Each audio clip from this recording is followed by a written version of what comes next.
በጽሁፍ ያልተደረገና በተቆጣጣሪ አካሉ ያልተመዘገበና ያልተረጋገጠ የመኖሪያ ቤት ኪራይ ውል እንዳልተደረገ እንደሚቆጠር ይህን ያውቃሉ?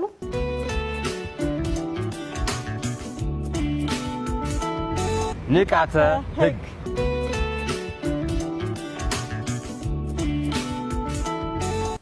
ጤና ይስጥልኝ። አቃቢ ህግ ናርዶስ ወርቁ ነኝ።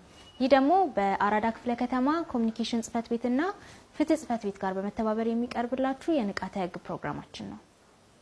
በዛሬው ቆይታችን የመኖሪያ ቤት ኪራይ ቁጥጥርና አስተዳደር አዋጅ 1320 2016ን የተመለከተ ይሆናል።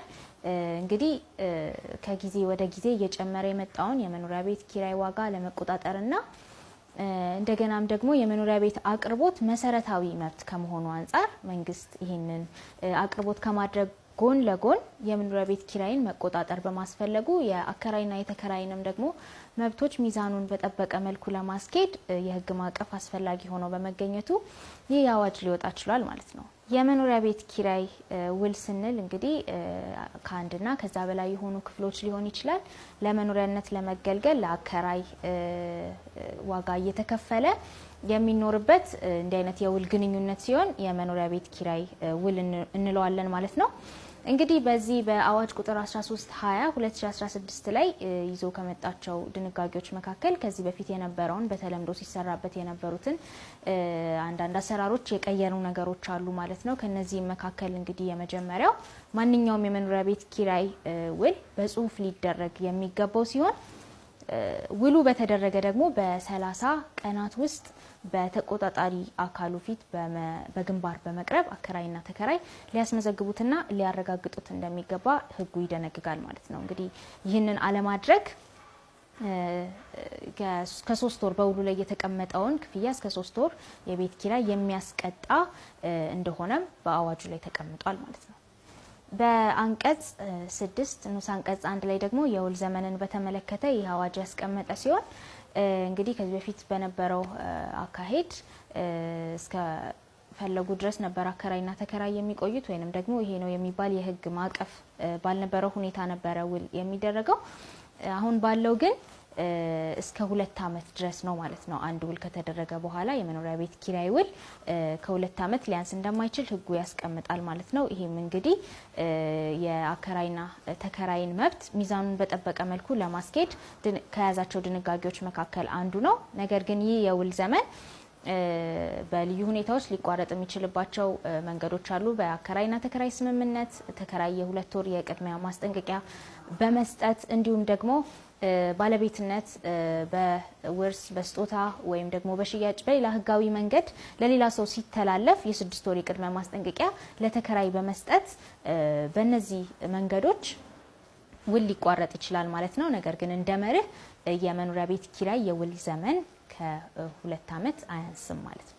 ሌላኛው እንግዲህ ከቅድመ ክፍያ ጋር በተያያዘ አዋጁ ያስቀመጠው ነገር የኪራይ ውል ቅድመ ክፍያ ከ2 ወር በላይ ሊጠየቅ እንደማይችል አዋጁ በግልጽ አስቀምጧል ማለት ነው። ከዚህ በፊት እንደነበረው እንግዲህ የ3 ወርም የ6 ወርም ቅድመ ክፍያ ሲጠየቅ ይስተዋላል። ነገር ግን በዚህ አዋጅ ከተቀመጠው ድንጋጌ መካከል አንዱ የ2 ወር ክፍያ መጠየቅ እንደሚቻል ነው ያስቀመጠው። ከዛ በላይ እንደማይጠየቅ ያስቀምጣል ማለት ነው።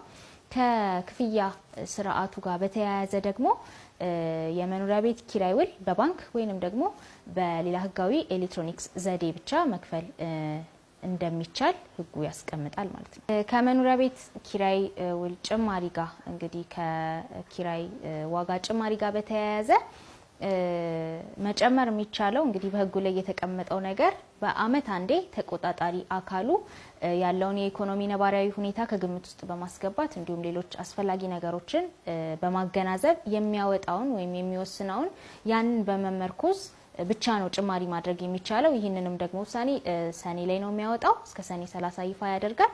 ያንን በመከተል ብቻ ነው ጭማሪ የሚደረገው ማለት ነው። አስቀድሜ እንደተናገርኩት ውል በተለያዩ ምክንያቶች ከ2 አመት በፊት ቢቋረጥ ወይንም ደግሞ የውል ዘመኑም አብቅቶ ለሌላ ተከራይ አንድ አከራይ ቢያከራይ ጨምሮ ማከራየት አይችልም ማለት ነው። ስለዚህ በአመት አንዴ በተቆጣጣሪ አካሉ ከሚወሰነው ከዛ ያንን ተከትሎ ከሚደረግ ጭማሪ ውጪ እንግዲህ የሚጨመር ጭማሪ አይኖርም ማለት ነው። ሌላኛው የመኖሪያ ቤት ኪራይ ውል ስለሚቋረጥበት ሁኔታ በአንቀጽ 15 ላይ የተደነገገ ሲሆን እንግዲህ በስምምነት የ2 ወር ቅድመ ማስታወቂያ ለአከራይ በመስጠት ተከራይ መልቀቅ ሲፈልግ ማቋረጥ ይችላል። አከራይም እንደዚሁ ባለቤትነቱ በውርስ፣ በስጦታ፣ በሽያጭ በሌላ ህጋዊ መንገድ ሲተላለፍ የ6 ወር ቅድመ ማስታወቂያ ለተከራይ በመስጠት ውሉን ማቋረጥ ይችላል ማለት ነው።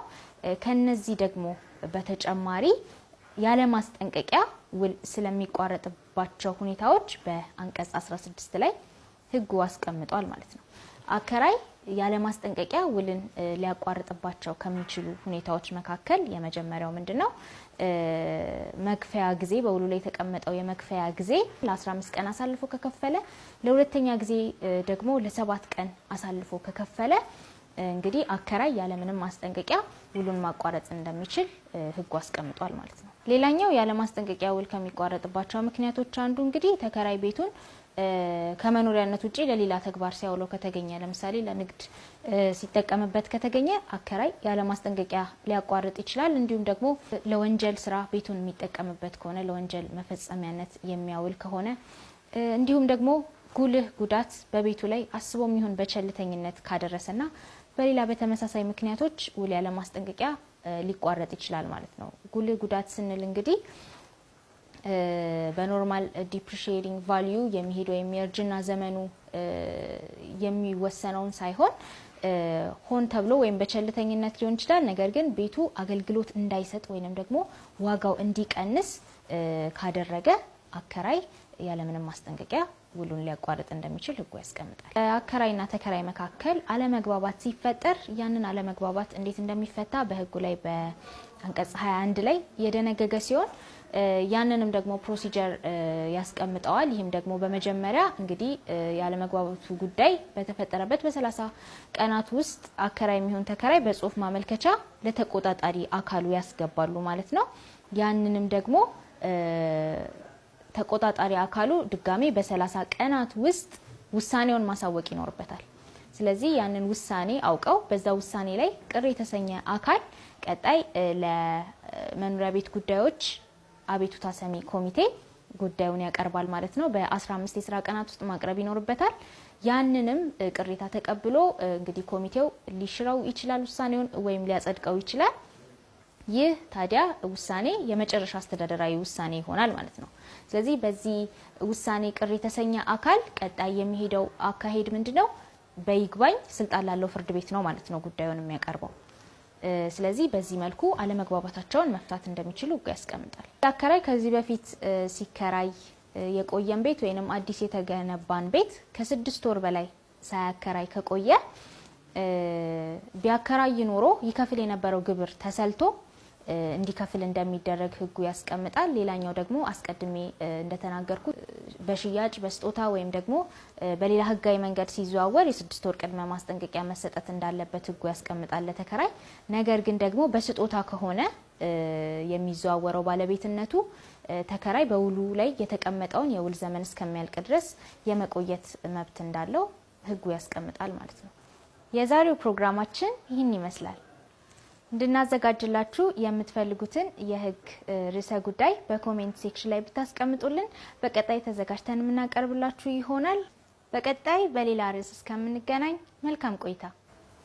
በጽሁፍ ያልተደረገና በተቆጣጣሪ አካሉ ያልተመዘገበና ያልተረጋገጠ የመኖሪያ ቤት ኪራይ ውል እንዳልተደረገ እንደሚቆጠር ይህን ያውቃሉ? ንቃተ ህግ